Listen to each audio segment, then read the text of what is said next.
right there with ace. I'll go tell by choice. I want.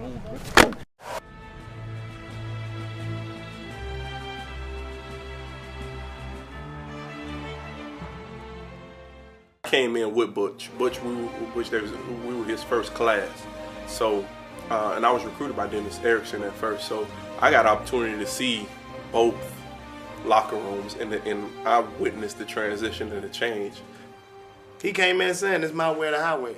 And the minute he said that, a lot of those guys like, 1 week and the next week, they weren't there. They were gone. And guys, it didn't matter. I mean, we liked the idea of playing freshmen. I mean, that was just kind of part of the dynamics of all the skilled kids, particularly the wide receivers and the running backs, because, you know, it gave them game experience. At some point in time, you're going to have to rely on these guys to go in and play huge roles. And if they've never had their feet in the fire, they've never been in front of 60,000 people, you never really know how they're going to react.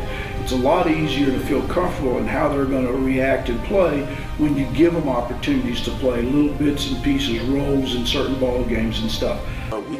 We made so many mistakes. We were young. We were just young. We just didn't have it upstairs, but in our hearts we had it.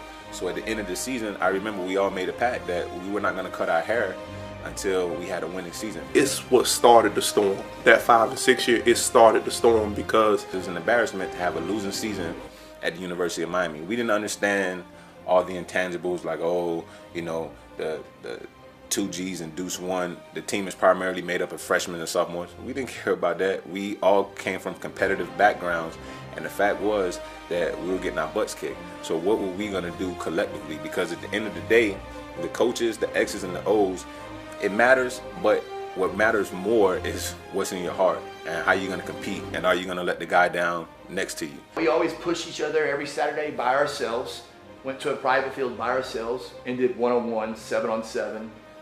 Took it upon ourselves. We took that task in hand on ourselves. We kept everybody accountable, and we knew. Pride in the tradition of the University of Miami Hurricanes, guys, will not be entrusted to the timid or weak.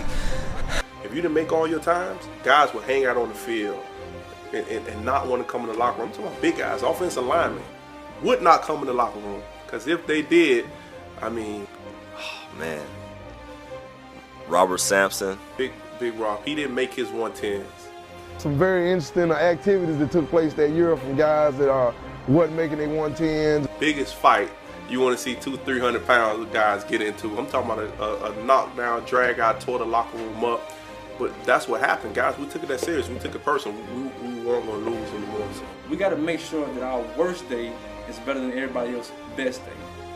And Swayze always harped on that. I remember making a bet with James Jackson, a 50-yard touchdown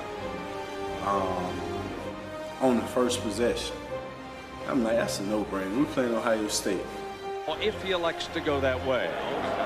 Jackson sprints to the right. Alley. Jackson breaks free. Jackson. Touchdown. Canes on their second play. He go 56 yards for a touchdown down the sideline. Come over and say, keep watching me, bro. You know, and I'm looking like, wow, this man amazing. I never knew it was going to be like this. Our offense was struggling, and you know what, it happened, so be it. No one said we're going to blow every team out every game. So.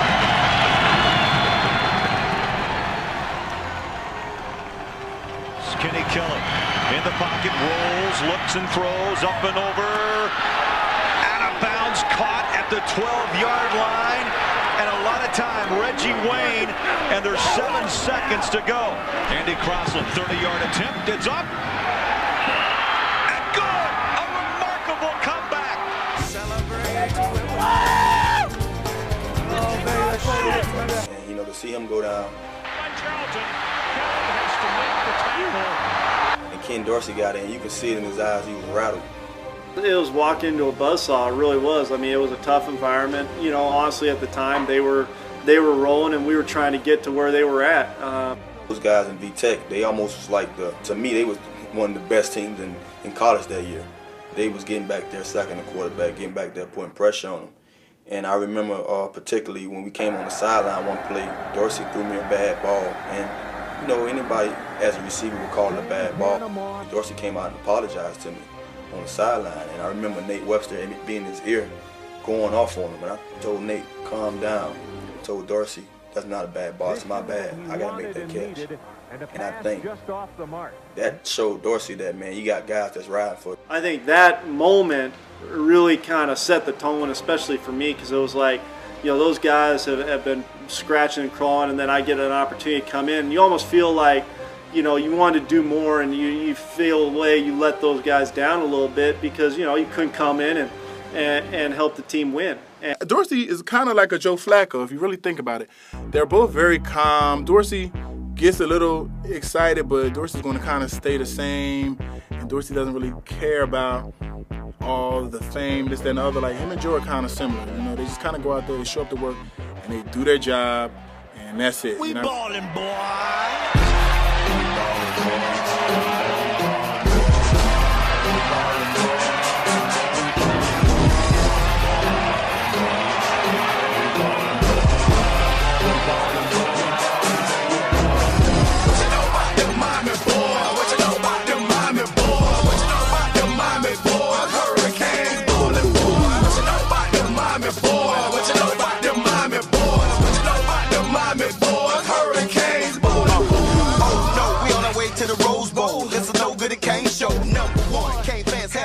On the road. What's up, baby? Hey, we done came down here, baby. 4 hard years, baby. Putting in work, under probation, baby. And see what hard work do for you, baby. Let's go Kansas edition on dog. Last year, next year, you know what I'm saying? We're gonna grind ball, dog. We ain't gonna lose shit next year. We ain't gonna get in the predicament next year. What's up? Time from now on. They run too hard and too long. I want you to look at the man beside you and say, I am the baddest motherfucker you know. I'm the baddest motherfucker you know. It's gonna take 3 motherfucking things, and that's what? Hit stick, one stick, talk shit. I'm like, oh, this is right up my alley. I'm like, I could do this. Now let's go kick some motherfuckers ass. On the street, man.